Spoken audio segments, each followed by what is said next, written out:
वसुदेवसुतं देवं कंसचानूरमर्दनं देवकी परमानंदं कृष्णं वंदे जगद्गुरुं. श्रीमद्भगवद्गीता त्या ठिकाणी असणारा 13वा अध्याय 24वा असणारा श्लोक आपण काल पाहिला. त्याचा असणारा आचार्यांचं भाष्य काल या ठिकाणी पाहत होतो. आणि त्या ठिकाणी ध्यानेन आत्मने पश्यन्ति केचिदात्मानमात्मना अन्ये सांख्येन योगेन कर्मयोगेन च. अशा प्रकारे ते जे परमतत्व आहे ते परमतत्व प्रकृतींच्या प्रकृती आणि पुरुषाच्या अनुषंगाने त्याचं ज्ञान करून त्या ठिकाणी अत्यंत जे बुद्धिमान आहेत ते त्याला प्राप्त करतात. त्यानंतर त्याखाली कोणतं ते काही जे आहेत ध्यान योगाचे अभ्यासक ते ध्यानाने त्या प्रत्येकात्म्याला आपला आत्मसात करून घेण्याचा प्रयत्न करतात. त्यानंतर जे आहे सांख्ययोगी त्यानंतर त्या ठिकाणी असणारं ते परमात्मत्व सांख्ययोगाच्या माध्यमातून म्हणजे काय सत्व रज तम हे गुण जे आहे त्यांचं विश्लेषण करून ही माया आणि ते असणारे ब्रह्मतत्व याचं कशा प्रकारे आहे याचं पूर्ण विश्लेषण करून ते प्राप्त करून घेतात. आणि काही त्यानंतरचे असणारे कर्मयोगेन चापरे अशा प्रकारे कर्मयोगांच्या माध्यमातून कर्मयोग म्हणजे निस्वार्थपणे कुठल्याही प्रकारच्या फलाची अपेक्षा न ठेवता केलेलं कर्म तो कर्म. अशा प्रकारे हे जे आहेत हे अशा प्रकारे ते परमात्मतत्व जे आहे ते ब्रह्मतत्व आपल्या जीवनामध्ये प्राप्त करून घेतात. त्याचा असणारे या ठिकाणी व्याख्यान आचार्यांचं भाष्यकाल आपण पाहिलं होतं. त्याचा असणारा या ठिकाणी अर्थ काय म्हणतात. ध्यानेने म्हणजे ध्यान म्हणजे नक्की काय. आपण सगळं म्हणतो ध्यान ध्यान ध्यान ध्यान या शब्दाचा अर्थ काय ते या ठिकाणी आचार्य म्हणतात ध्यान म्हणजे शब्दादी विषयांपासून श्रोत्रादी इंद्रियांचा उपसंहार करून व मनाचा प्रत्येकात्मामध्ये एकाग्रतेनं उपसंहार करून प्रत्यक्षतेचा जो आत्मा त्याविषयीचे जे चिंतन करणे त्याला ध्यान असे म्हणतात. या ठिकाणी म्हणतात अगदी स्पष्ट व्याख्या केली. ध्यान म्हणजे काय. हे जे शब्दादी विषयांपासून श्रोत्रादी इंद्रिय आणि विषय यांचा जो संयोग आहे म्हणजे इंद्रियांना विषयांकडे जाण्यापासून प्रतिरोध करून थांबवून काय केलं पाहिजे त्यांचा उपसंहार करून म्हणजे जे सारखी सातत्याने विषयांच्या अनुषंगाने इंद्रिय जी धावत आहेत त्यांना त्या विषयांकडे धावणं त्यांचं थांबून काय केलं पाहिजे त्यांना अंतर्मुख करून घेतलं पाहिजे. अंतर्मुख करणं म्हणजे मनाचा प्रत्येकात्म्यामध्ये एकाग्रतेने उपसंहार करून संपूर्ण इंद्रिय आवृत्त चक्षु त्याला सांगितलं. काय सांगितलं आवृत्त चक्षु म्हणजे आतमध्ये या ठिकाणी असणार ते सुसंवेद्य तत्व आहे जे आता सातत्याने बाहेर पाहण्याचा त्यांचा अभ्यास आहे. हा बाहेर पाहण्याचा अभ्यास थांबून त्यांना इथं अंतरात्मी या ठिकाणी असणारं ते चैतन्य तत्व जे आहे अंतर्मुख होऊन ते पाहण्याचा अभ्यास करायला लावणं म्हणजे ध्यान. म्हणजे ते मनाचा प्रत्येकात्म्यामध्ये एकाग्रतेने उपसंहार करून मनामध्ये जे त्यांना बाहेरमुख सोडलं आणि मग काय केलं अंतर्मुख केलं आणि अंतर्मुख करून याच अंतःकरणामध्ये त्यांचं काय एकाग्रतेने आता काय बाहेर विषय काही नाही एकच चित्त एकच ध्यान अशा अनुषंगाने मग कुठे केलं तर मनाच्या प्रत्येकात्म्यामध्ये एकाग्र चित्ताने शांतपणे आता सगळे बाहेरचे विषय आता संपलेले आहेत आणि अशा प्रकारे एकाग्रतेने उपसंहार करून म्हणजे या ठिकाणी अंतर्मुख करून त्यांना उपसंहार करून चेतयिता जो आत्मा या ठिकाणी असणारा जो सुसंवेद्य तत्व जे आत्मतत्व आहे तो आत्मतत्व त्याविषयी जे चिंतन करणे आणि त्यात आत्मतत्वाचंच जे आहे त्या आत्मतत्वाचंच या ठिकाणी सच्चिदानंद स्वरूप असणारं ते ब्रह्मतत्व आत्मतत्व त्या आत्मतत्वाचंच म्हणजेच काय आता त्याच्या अंतःकरणामध्ये विषयांप्रती जो मोह विषयांप्रती जे धावणं आहे हे बंद होऊन वास्तविक स्वरूपाने जे या ठिकाणी असणारं तत्व आत्मतत्व ब्रह्मतत्व त्याच ठिकाणी तो काय करेल त्याचंच तो ध्यान करेल. हे सगळं 6व्या अध्यायामध्ये सांगितलं. आणि म्हणून अशा प्रकारे त्या प्रकारे या ध्यानाला अनुसरून म्हणजे आता वाक्य विषयांचं नाही, फक्त स्वसंवेद्य स्वरूप जे आत्मरूप आहे त्या स्वसंवेद्य स्वरूप आत्मरूपाचंच स्वस्वरूपाचं थोडक्यात तो काय करेल, चिंतन करेल. आणि म्हणून त्यालाच अनुसरून काय म्हणतात, बगळा जणू काय ध्यान करतो, पृथ्वी जणू काय ध्यान करीत आहे, पर्वत जणू काय ध्यान करीत आहे, इत्यादी ठिकाणी उपमांचे ग्रहण केले जात असल्यामुळे म्हणजे अशा प्रकारे त्या ठिकाणी काय तिची असणारी म्हणजे या ठिकाणी बगळा जणू काय ध्यान करत आहे, त्याची असणारी एकाग्र वृत्ती त्या ठिकाणी काय करतोय, त्या एका पायावर उभा राहून त्याला असतोय काय, तो असणारा त्याच्या पायाभोवती येणारा एखादा मासाच त्याला पकडायचा, परंतु त्याच्यासाठी त्याचा असणारा संपूर्ण काय वृत्ती जी आहे ती सगळी तिथेच तो घेऊन येतो. कुठे, बरोबर नेत्रामध्ये म्हणजे डोळे आणि चोच त्या खाली कसा काय तो सापडेल आणि अतिशय शांतपणे. आणि म्हणून बघा जणू काय ध्यान करत, पृथ्वी जणू काय ध्यान करत आहे, पर्वत जणू काय ध्यान करीत आहे, म्हणजे त्या प्रकारे स्थिर भावाने पर्वत जणू काय म्हणजे अशा प्रकारे पर्वत ज्याप्रमाणे स्थिर असतात त्याप्रमाणे हिथे त्याचा अर्थ घ्यायचा. इत्यादी ठिकाणी उपमांचे ग्रहण केले जात असल्यामुळे तेलाच्या धारेप्रमाणे संतत अविच्छिन्न असा जो प्रत्यय हेच ध्यान तैलाज्य धारया स्रोतसा समम सांगितलं. सरल चिंतनम विरलतः परम सांगितलं की आज्य धार या स्रोतचा सम म्हणजे तुपाची अथवा तेलाची असणारी धार जशी अखंड एकसारखी पडत राहते त्याप्रमाणे या अंतःकरणामध्ये ते असणार स्वसंवेद्य स्वरूप स्वस्वरूप त्याचं काय तैलधारावत चिंतन करणे तेच सांगितलं. आणि म्हणून अशा प्रकारे काय सांगितलं, इत्या ठिकाणी तेलाच्या धारेप्रमाणे सतत अविच्छिन्न असा जो प्रत्यय अशा प्रकारे सतत एकसारखा म्हणजेच काय संपूर्ण विजातीय वृत्तीचा जो प्रवाह आहे अंतःकरणामध्ये येणारा तो संपूर्ण विजातीय वृत्तींचा प्रवाह थांबून म्हणजे बहिर्मुख होण्याची चित्ताची वृत्ती पूर्णपणे थांबून म्हणजे पूर्ण स्टॉप काय त्याला मग सजातीय वृत्तीचा प्रवाह निर्माण करणे म्हणजे जे काय आहे या अंतःकरणामध्ये स्वसंवेद्य स्वरूप आत्मतत्व आहे त्याचं चिंतन तैलधारावत करणे म्हणजेच तो सांगितलं म्हणजे तैलाच्या धारेप्रमाणे संतत अविच्छिन्न एकसारखं मध्येच मग इकडे गेला तिकडे गेला असं नाही. मग त्याच्यापूर्वी काय म्हणून तिथं त्यासाठी संपूर्ण पूर्वीची थोडकी जी तयारी आहे यमनियमादी ती झाल्यानंतर तो या भागाला येईल यम नियम आसन. मग तो तेवढ्या वेळ त्या ठिकाणी बसून सजातीय वृत्ती प्रवाह त्या ठिकाणी त्याचा निर्माण करेल तो. आणि म्हणजे अशा प्रकारे काय ते तेलाच्या धारेप्रमाणे संतत अविच्छिन्न असा जो प्रत्यय हेच ध्यान होय. त्या ध्यानाने कित्येक योगी आत्म्यामध्ये म्हणजेच बुद्धीत आत्म्याला म्हणजे प्रत्येक चेतनाला आत्म्याला म्हणजे ध्यानेने संस्कृत झालेल्या अंतःकरणामध्ये पाहतात की याच ठिकाणी ते आत्मतत्व काय करतात साक्षात करून घेतात. त्याला या ठिकाणीच की अशा प्रकारचे सच्चिद आनंद स्वरूप ब्रह्म आहे अशा प्रकारे त्याला या ठिकाणी त्याला पाहण्याचा प्रयत्न करतात. हे उत्तम अधिकारी म्हणजे अशा प्रकारचे हे जे आहे ध्यानेनात्मने पश्यंती याच्याही अपेक्षा पूर्वीचे अतिउत्तम मग हे उत्तम अधिकारी. त्यानंतर दुसरे काही मध्यम याच्याही थोडेसे खालचे ते काय करतात मध्यम अधिकारी ते काय म्हणतात सांख्य योगाच्या द्वारे. सांख्ययोग म्हणजे या ठिकाणी सांख्य म्हणजे काय तर सांख्य म्हणजे सत्व रज व तम हे गुण मजकडून दृश्य पाहिले जाण्यास योग्य आहे. सगळं दृश्य आहे म्हणजे सत्व रज तम म्हणजे या त्रिगुणात्मिका मायेने निर्माण झालेलं त्रिगुणात्मिकही मायेही त्रिगुणात्मिका जी माया आहे तिच्याद्वारे प्राप्त झालेलं किंवा निर्माण झालेलं संपूर्ण जगत जे आहे हे काय दृश्य स्वरूपाचं आहे. आणि याला पाहणारा द्रष्टा काल सांगितल्याप्रमाणे यद्यत दृश्यम तत्त नष्टम जे जे दृश्य आपल्या पथावर येणार ते सगळं नष्ट होणार. मग राहणारा कोणी द्रष्टा ह्या सगळ्यांना पाहणारा जो या ठिकाणी आहे तो द्रष्टाच फक्त राहणार आहे. तद व्यतिरिक्त सर्व दृश्य जे आहे सर्व दृश्यम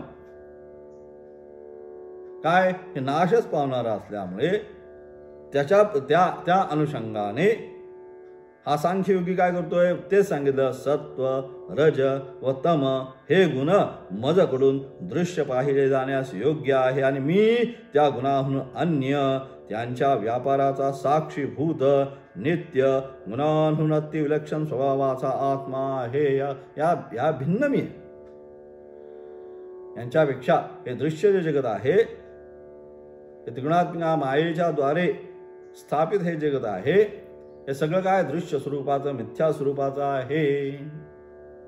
आणि म्हणून त्याला पाहणारा या ठिकाणी जो आहे कसा मी पाहतोय तो साक्षीभूत या सगळ्या व्यापारांचा मी काय साक्षीभूत आहे. म्हणजे साक्षीभूत मी कसा आहे मग नित्य स्वरूपाचा. साक्षी आणि मी नित्य आहे. हे सर्व जे आहे हे येणार आणि जाणार आहे. पण मी त्या ठिकाणी साक्षीभूत. मागे सांगितल्याप्रमाणे सिनेमा पाहिल्या गेल्यानंतर तो रील फिरत असतो आणि ती फिल्म जी आहे ही फिल्म काय असते ही फिल्म सगळी फिरत असते. पिक्चर कशावर असतो पिक्चर फिल्मवर असतो. फक्त त्याला प्रकाशित करण्यासाठी तिथं काय असतो तो असणारा एक दिव्य प्रकाशाचा झोत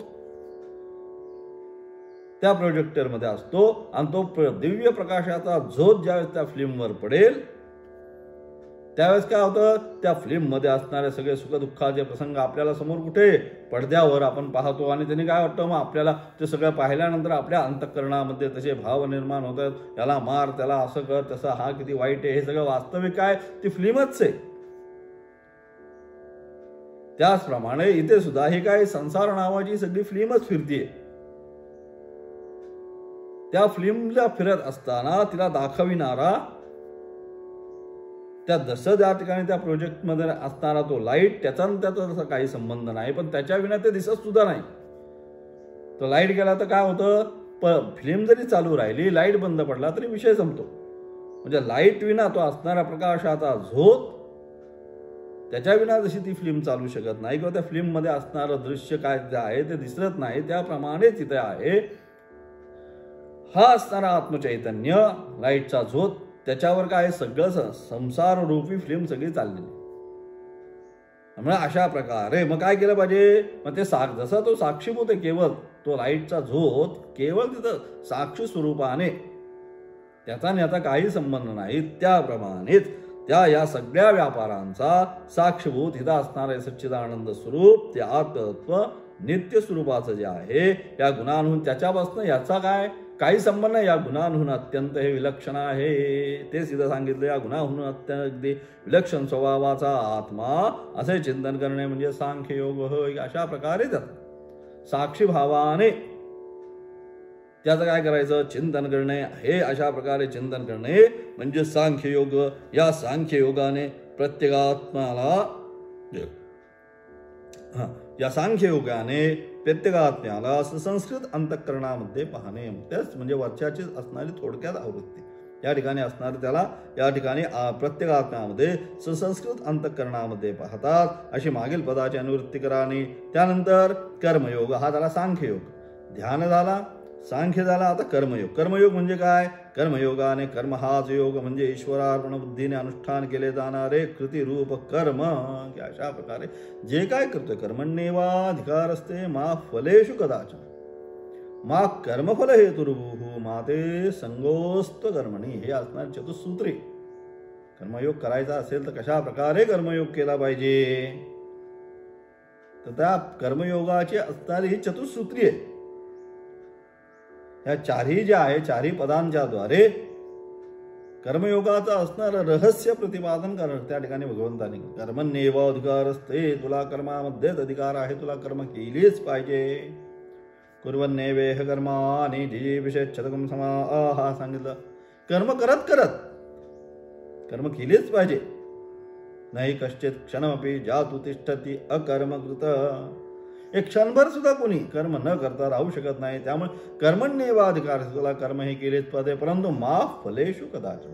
कर्म करत असताना त्याच्यापासून माझं एवढंच बेनिफिट झालंच पाहिजे तेवढंच झालं पाहिजे हे जे असे अशा प्रकारच्या फलाची अतिशय त्याच्याशी असणारी प्राप्तच झाला पाहिजे एवढं बेनिफिट झालंच पाहिजे तरच करण्यात अर्थ आहे. अशा प्रकारची जी वृत्ती आहे साधकामध्ये कमर्शियल व्यवहारामध्ये आपण आहे, सांसारिक व्यापारी धोरणामध्ये तीच वृत्ती असते. एखादं काम करत असताना मला किती बेनिफिट होईल, मला काय काय होईल त्यातनं, या सगळ्याचा ते विचार करतात. व त्यासाठी काय करायला लागेल काय नाही, त्या सगळ्याचा विषय त्या ठिकाणी होतो. मग किती बेनिफिट मिळणार आहे, किती पर्सेंट मिळणार आहे, एवढे पर्सेंट मिळणार असेल 20-30% तर ठीक आहे, त्याच्या खाली 10%च्या खाली मिळणार असेल तर मला ते करण्यात काही अर्थ नाही. हे आपण व्यवहारामध्ये पाहतो. परंतु या ठिकाणी साधकाला कुठल्याही प्रकारचं बेनिफिट हे केल्यानंतर मला त्याचं एवढं मोठं फळ प्राप्त झालं पाहिजे अशा प्रकारचं कोणताही प्रकारचा विचार मनामध्ये न ठेवता, मा फलेषु कदाचन, कुठल्याही प्रकारच्या फलाची इच्छा मनामध्ये ठेवू नकोस. मा कर्मफल हेतुर्भू, इच्छा जर ठेवली तर कर्मफल, आणि एकदा कर्माचं फल प्राप्त झालं की काय, मा कर्मफल हेतुर्भू, त्या कर्माचं फल हेतू मा भूत, हेतू होऊन देऊ नकोस. कशाला, कारण हेतू झालं म्हणजे काय, पुन्हा संचित प्रारब्ध आगामी, पुन्हा जन्माला.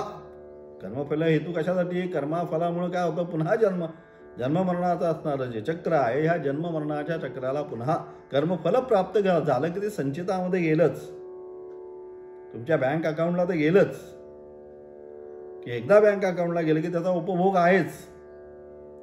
आणि म्हणून अशा प्रकारे मा कर्मफल हेतु, त्या कर्माचं फल हेतू होऊन दे नको. कशाला, पुनर्जन्माला, पुढच्या जन्माला ते हेतू होऊन.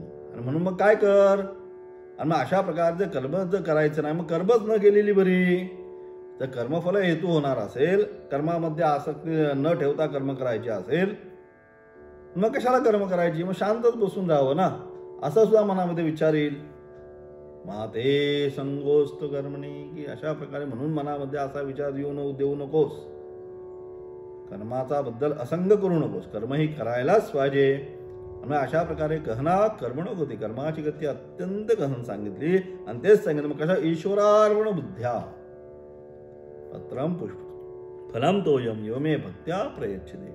ईश्वरार्पण बुद्धीने हे जे काय करतो, दीय वस्तू गोविंदम तुभ्यमेव समर्पयेत, हे भगवंता ही तुझीच वस्तू आहे, हे माझं काही नाही या ठिकाणी, हे तुझी वस्तू जी आहे तुलाच मी समर्पित करत आहे. अशा भावाने म्हणजे ईश्वरार्पण बुद्धीने अनुष्ठान केले जाणारे कृतिरूप कर्म तेच योगासाठी असल्यामुळे मग अशा प्रकारे ईश्वरार्पण बुद्धीने ज्यावेळेस ते होतं त्यावेळेस तो कर्म योग होतो. स्वार्थासाठी केलं जातं त्यावेळेस ते कर्मच होतं. मग ते कर्मफलाचा सिद्धांत तिथं लागू होतो. परंतु तेच कर्म ज्यावेळेस ईश्वरार्पण बुद्धीने होतं त्याच वेळेस काय होतं, तर कर्माचा कर्मयोग होतो. आणि ज्यावेळेस ते कर्मयोग होतो त्यावेळेस काय होतं, चित्तशुद्धीद्वारा तेच कर्म आपल्याला परमेश्वरापर्यंत घेऊन जातं. म्हणजे जे कर्म स्वार्थ बुद्ध्या फलाच्या अपेक्षेने केल्यानंतर त्याच्या फलाच्या अनुषंगाने जन्म आणि मृत्यूच्या चक्रामध्ये आपल्याला घेऊन जाणारं तेच कर्म ज्यावेळेस ईश्वरार्पण बुद्धी आपण करतो तेच कर्माचा योग होऊन चित्तशुद्धीद्वारे तेच कर्म आम्हाला परमेश्वरापर्यंत घेऊन जातं. म्हणजे कर्मामध्ये असणारी आसक्ती जन्ममरणाला कारणीभूत होते आणि निस्वार्थ भावनाने केलेलं कर्म परमेश्वर प्राप्तीला कारण होतं. एकच कर्म असणारी भावनेमध्ये फरक झाला, जन्म मृत्यूला कारणीभूत झाला, भावनेमध्ये फरक झाला, ईश्वरार्पण बुद्धीने ईश्वरापर्यंत पोहोचला. म्हणजे अशा प्रकारे आणि म्हणजे अशा प्रकारे जो निस्वार्थपणे केलेलं ईश्वरार्पण बुद्धीने केलेलं जे कर्म आहे ते कर्म म्हणजेच कर्मयोग. तेच या ठिकाणी सांगितलं. मग काय सांगतात, ईश्वरार्पण बुद्धीने केलेले अनुष्ठान केले जाणारे कृतिरूप कर्म तेच योगासाठी असल्यामुळे योग असे गौणवृत्तीने म्हणले जाते. चित्ताची एकाग्रता हा मुख्य योग, चित्तशुद्धीला कारण होणारे कर्म त्या चित्ताग्रता रूप योगामुळे असल्यामुळे गौणवृत्तीने योग असे म्हटले आहे. आणि दुसरे काही अधमाधिकारी त्या कर्मयोगाने चित्तशुद्धी ज्ञान प्राप्तीद्वारा त्या आत्म्याला पाहतात की अशा प्रकारे ते काय त्या कर्मयोगाने चित्तशुद्धी एकदा झाल्यानंतर त्याच ठिकाणी ते आत्मतत्व जे आहे त्या आत्मतत्वाचा साक्षात्कार त्यांना त्या ठिकाणी होतो. हे झाले इथपर्यंत आले. त्यानंतर पुन्हा आहेत अतिशय ज्यांना अजून काही लक्षातच येत नाही लवकर अशा प्रकारचे त्याच्याही खाली असणारे काही अधिकारी आहेत. त्यांच्यासाठी अन्य हेतू या श्लोकाने अत्यंत अधम अधिकारी की त्यांना अजून काही लवकर लक्षातच येत नाही असे जे आहेत, परंतु मोक्ष मार्गात कशी प्रवृत्ती होते, परंतु ते सुद्धा जे आहेत ते गुरुकृपेने कशा प्रकारे या मोक्ष मार्गामध्ये येतात, त्याचं असणारं उत्तर 25व्या श्लोकाच्या माध्यमातून दिलं. अन्ये त्वेमजानन्दः सुत्तानेभ्य उपासते तेऽपि चातितरन्तेव मृत्युं क्षतिपरायणाः. अन्ये तू काय, पण वर सांगितलेल्या उपायाने, एकाही उपायाने आत्म्याला जाणणे वर सांगितलेले जे आहेत चारही प्रकारचे तद्भिन्नतया या कुठल्याही कॅटेगरीमध्ये ध्यान असेल, कर्म असेल, सांख्य असेल, प्रकृती पुरुषाचा असणारं विश्लेषण असेल, या कुठल्याच कॅटेगरीमध्ये न बसणारे अतिशय अधम की अत्यंत साधे, परंतु काय शास्त्र गुरुवाक्यावर नितांत श्रद्धा आहे. शास्त्रस्य गुरुवाक्यस्य सत्यबुद्ध्या अवधारणा सा श्रद्धा कथिता सद्भिः यया वस्तुपलभ्यते सांगितलं. केवळ श्रद्धेच्या जोरावर ती श्रद्धेची व्याख्या केली. काय, शास्त्रस्य गुरुवाक्यस्य, शास्त्राने जे जे सांगितलंय मला, अथवा गुरुवाक्यस्य, गुरुवाक्याने जे जे आम्हाला सांगितलं गेलेलं आहे, किंवा गुरुनी जो उपदेश केलेला आहे, त्या गुरु उपदेशाचा जो काही नाममंत्र दिलेला आहे, रामकृष्ण हरी असेल, ओम नमः शिवाय, श्रीराम जय राम जय जय राम असेल, जे काही दिलाय मंत्र, त्या मंत्राचा अहोरात्र राम राम राम राम राम राम राम राम त्याचंच अहोरात्र चिंतन करत राहतील, दुसरं काही त्यांना नको. अशा प्रकारे काय शास्त्र आणि गुरुवाक्य, ज्याच्यावर काय शास्त्रस्य गुरुवाक्यस्य सत्यबुद्ध्या अवधारणा, हे जे काय सांगितलंय शास्त्राने अथवा गुरुनी जो मला उपदेश केलेला आहे, त्याच्यावर सत्यबुद्ध्या अवधारणा, ती ते सत्यच आहे, ते कालाबाधित सत्य आहे, तेच सत्य आहे. अशा प्रकारची काय आत्मनाने दृढ भावना आहे मनामध्ये त्यांच्या, संशय किंचित मात्र संशय नाही. दिलं ना शास्त्राने, सांगितलं ना असं कर, करणारच. गुरुने सांगितलं ना ह्या मंत्राचा जप करणारच. ही असणारी त्याची असणारी धारणा सत्यबुद्धी की त्यांनी सांगितल्यानंतर त्या ठिकाणी त्या गवळ्याची गोष्ट सांगतात की गावाच्या असणाऱ्या ती नदीच्या पलीकडे असणारे ते गुरुकुल, आणि त्या गुरुकुलामध्ये हाक असणारा अत्यंत नितांत असा असणारा जो असणारा साधक काय करायचा, आपल्या घरचा असणारं थोडंफार दूध त्या ठिकाणी असणाऱ्या त्या गुरूंना, त्या शिष्यांना त्या ठिकाणी अध्ययन करतात म्हणून अत्यंत भक्तिभावाने सकाळी घेऊन जायचा, त्या ठिकाणी पलीकडे त्या नदीतून ते दूध पलीकडे घेऊन जायचा आणि ते सगळं देऊन पुन्हा यायचा या ठिकाणी. मग अशा प्रकारे दिल्यानंतर पाऊस काळामध्ये एकदा म्हणतात, गुरु त्यांना म्हणतात की कसा काय येणार आता. मग गुरु म्हणतात, आपले सहज म्हणतात की काही नाही, राम राम राम राम म्हणत आपला तू ये, तू आपल्या आप या बाजूला येशील, आणि जाताना पुन्हा तसाच राम राम राम राम म्हणत येत जा, पुन्हा त्या नदीवरनं पार होशील. फक्त सहज बोलले, परंतु याची असणारी सत्यबुद्ध्या अवधारणा कशी असते, त्याने ते जे काय उपदेश केला गुरूंनी तिथे आश्रमामध्ये, त्याच्यावर अत्यंत नितांत श्रद्धा ठेवून हा काय करायचा. मग पावसाळ्यामध्ये या तीराला आला की ते गुरूंनी जो मंत्र दिला त्या मंत्राच्या अनुषंगाने त्या नदीवरनं इकडे यायचा आणि पुन्हा त्याच्यावरनं जायचं.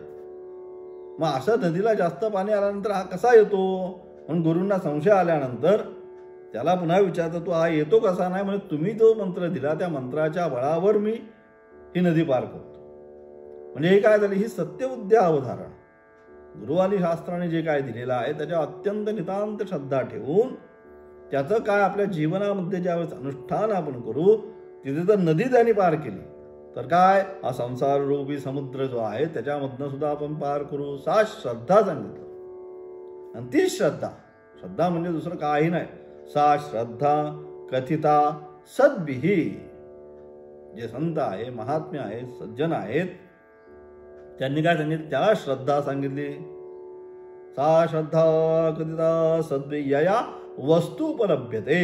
अशा प्रकारे ज्याची श्रद्धा आहे शास्त्र आणि गुरुवाक्यावर, त्यालाच त्या वस्तूची प्राप्ती होते. तेच या ठिकाणी सांगितलं की अशा प्रकारे जे नितांत भावाने शास्त्र आणि गुरुवाक्यावर श्रद्धा ठेवतात त्या निश्चितपणे त्या श्रद्धेच्या द्वारेच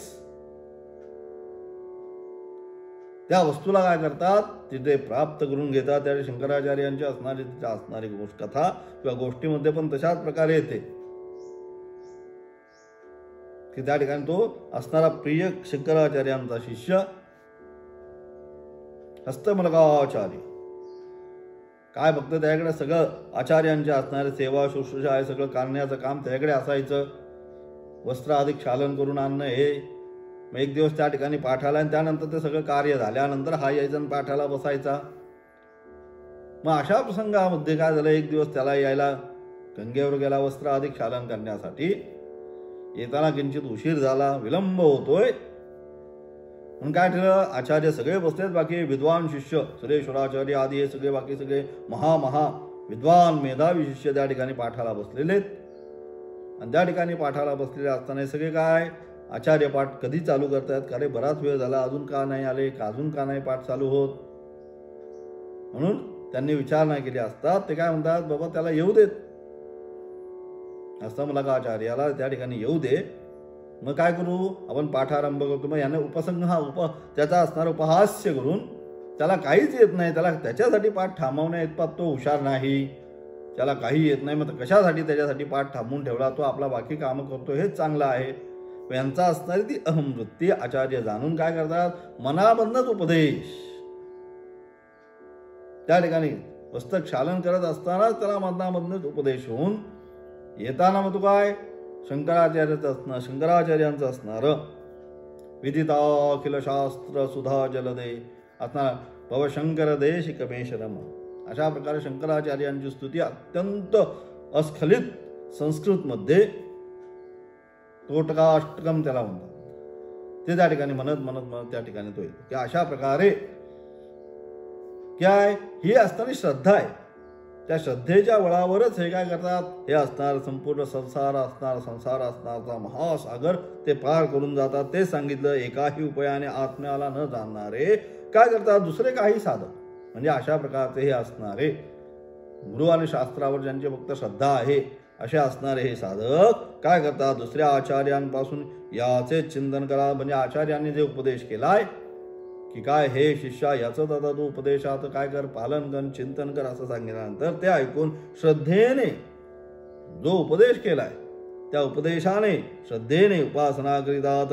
ते श्रवणपरायण असलेले साधकही ज्याच्या मोक्ष मार्ग प्रवृत्तीचे श्रवण हे परम साधन आहे ते सुद्धा मुक्त मृत्यूयुक्त संसारामध्ये उल्लंघून जाते. अशा प्रकारे त्यांच्या केलेल्या केवळ उपदेशाने हे काय करतात, हा संसार रूपी सागर जो आहे हा संसार रूपी सागर पार करून ते परमतत्व केवळ श्रद्धेच्या द्वारा प्राप्त करून घेतात. अन्येतु एतेषु विकल्पेषु अन्यतमेषु अपि एवं यथोक्तम आत्मानम् अजानन्तः अन्येभ्यः आचार्येभ्यः श्रुत्वा इदम् एवं चिन्तयन्तः इति उक्ताः उपासते श्रद्धानाः सन्ता चिन्तयति तेऽपि च अतितरन्त्येव अतिक्रामन्त्येव मृत्युयुक्त संसारम् इति एतत् श्रुतिपरायणाः श्रुतिः श्रवणं परम अयनं गमनं मोक्षमार्गप्रवृत्तौ परं साधनम् येषां ते श्रुतिपरायणाः केवल परोपदेश प्रमाणाः स्वयं विवेकरहिताः इति अभिप्रायः. किं वक्तव्यं,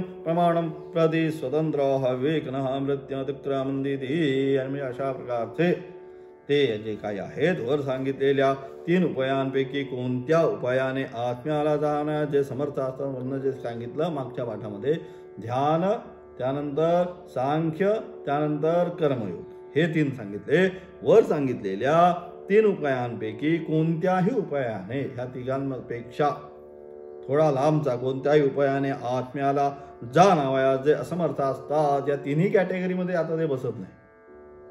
त्यांना वरचं ध्यानाने पण त्यांना जमत नाही, त्यानंतर सांख्य सगळा हे करणं विचारपूर्वक करायचंय ते सुद्धा जमत नाही, कर्मयोग निस्वार्थ भावनेने तो सुद्धा त्यांना जमत नाही. मग अशा प्रकारचे असणारे अत्यंत मंद अधिकारी हे असे असणारे ते काय करेल, याचे चिंतन करा, ध्यान करा असे अन्य आचार्यांनी सांगितलेले असता. म्हणजे अशा प्रकारे आचार्यांनी गुरूंनी उपदेश केला असता काय करतात, त्या उपदेशाचे श्रवण करून व त्यावर श्रद्धा ठेवून चिंतन करीत असतात.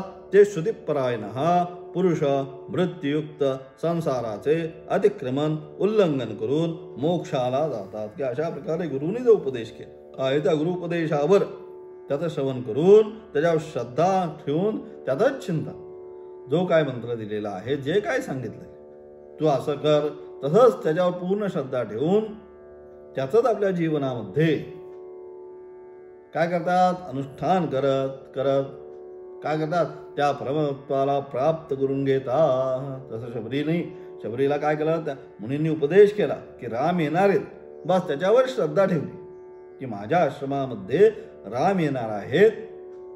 हे लहानपणी शबरीला सांगितलं, वयाच्या 8व्या वर्षी. राम येणार आहेत या फक्त प्रभू रामचंद्र माझ्या आश्रमामध्ये येणार आहेत त्याच्यावर सांगितलेल्या मुनींच्या असणाऱ्या शब्दावर नितांत श्रद्धा ठेवून शबरीने काय केलं, वयाच्या 8व्या वर्षापासून प्रभू रामचंद्र आश्रमामध्ये येणार आहे त्या अनुषंगाने दररोज नित्य नेमनामी, तो प्राणी दुर्लभ, की अशा प्रकारे दररोज प्रभू रामचंद्र कधी येणार आहेत माहिती नाही, फक्त उपदेश केलाय. सत्यबुद्ध्या अवधारणा गुरूंनी सांगितलंय की आपल्या आश्रमामध्ये येणार आहेत. त्यानंतर ते गेले. मग हिची असणारी त्या वाक्यावर दृढ श्रद्धा, पण कधी येणार आहेत हे सांगितलं नाही, परंतु प्रभू रामचंद्र येणार आहेत या अनुषंगाने दररोज मग प्रभूंना काय काय पाहिजे ते सर्व आयुष्यभर शबरी करत राहिली. आणि म्हणून तिचा असणारा तो अधिकार आहे की माझ्या प्रभूंना जो मी प्रसाद देईल, जे काय मी देईल ती चांगलीच वस्तू देईल या भावनेने, ही भाव आहे तिचा. त्या भावाने काय करते, ते प्रत्येक असणारं बोर जे आहे ते चाखून पाहते की मी प्रसाद अर्पण करत आहे. कुठल्याही प्रकारे तो असणारा प्रसाद उत्कृष्टच देईल अशा भावनेने. कारण का हे प्रभू आज अनेक वर्षानंतर या ठिकाणी आलेले आहेत. ही भावनेने तिने केलेले पूर्ण ते असणारे आत्मसमर्पण वृत्तीने तिने ते केलेले. म्हणजे अशा प्रकारे ते काय म्हणून असणारी सत्यबुद्ध्या अवधारणा, ही असणारी सत्यबुद्धी, त्यानेच काय होणार आहे, ते हा संसार रूपी सागर जो आहे तो पार करणार आहेत. उल्लंघन करून मोक्षाला जातात ते श्रुतिपरायणा. श्रुती म्हणजे श्रवण, हेच परम परम उत्कृष्ट आयनम गमनम, ज्यांचे साधना आहे, जे सांगितलंय तेच ऐकणं आणि त्या अनुषंगानेच काय करणार, साधना करणे. म्हणून श्रुती म्हणजे काय, श्रुती म्हणजे श्रवण म्हणजे ऐकणे, हेच परम म्हणजे उत्कृष्ट आयन. आयन म्हणजे काय, गमन अर्थात साधना आहे. जे काय गुरूंनी उपदेश केला त्या अनुषंगानेच त्यांच्या मनामध्ये दुसरं काही होत नाही, कुठल्याही प्रकारचा संशय निर्माण होत नाही. जो उपदेश केला त्याच्या अनुषंगाने, म्हणून ते अशा प्रकारे श्रवण म्हणजेच काय, श्रुतिपरायणा हा. आणि अशा प्रकारचे ते मोक्ष मार्गाच्या ठिकाणी प्रवृत्त होण्यास श्रवण हेच ज्यांचे उत्कृष्ट साधना आहे ते श्रुतिपरायणा हा. त्यानेच तो काय मोक्ष मार्गापर्यंत जाऊन पोहोचतात. गुरुनी जो उपदेश केला त्या अनुषंगाने सारांश काय, श्रुतिपरायण म्हणजे स्वतः विवेकरहित असून यांना अजून एवढी म्हणजे त्यांची असणारी जी बुद्धी आहे ती बुद्धी अतिशय तल्लख नाहीये, म्हणून स्वतः अजून तो सदसद वस्तूचा विवेक करण्यासाठी सुद्धा ते युक्त नाहीयेत असे असणारे. म्हणून ते स्वतः विवेकरहित असून केवळ दुसऱ्याचा उपदेश प्रमाण मानणारे, जे गुरूंनी सांगितले ते शास्त्राने सांगितले तेच काय त्यांच्यासाठी प्रमाण आहे, तेच प्रमाण मानणारे, प्रमाणाविषयी स्वतंत्र असणारे विवेकी पुरुष मृत्युयुक्त संसार तरुण जातात. म्हणजे अशा प्रकारचे ते जे आहेत कोण, या अशा प्रकारचे केवळ अत्यंत मंद अधिकारी सुद्धा केवळ शास्त्रान गुरुपदेशाने काय करतात, हा संसार तरुण जातात. काय सांगावे, हा उत्तरार्ध अपिशब्दाचा अभिप्राय. म्हणजे अशा प्रकारचे सुद्धा जे साधक आहेत ते साधक हा केवळ सत्यबुद्धीच्या अनुषंगाने त्याच्या असणाऱ्या श्रद्धेच्या बळावर हा संसार रूपी सागर काय करतात, निश्चितपणे पार करतात. आणि म्हणून अशा प्रकारे असणारे सगळे साधकांचे असणारे हे प्रकार या ठिकाणी सांगून पुढच्या श्लोकामध्ये यावत संजायते किंचित सत्वस्थावर जंगम क्षेत्र संयोगा तद्विद्ये या जगतामध्ये जे काय आहे क्षेत्र आणि क्षेत्रज्ञाच्या संयोगानेच प्राप्त झालेलं आहे. अशा प्रकारे त्याचं असणारे विशेष व्याख्यान उद्याच्या पाठामध्ये पाहणार आहोत.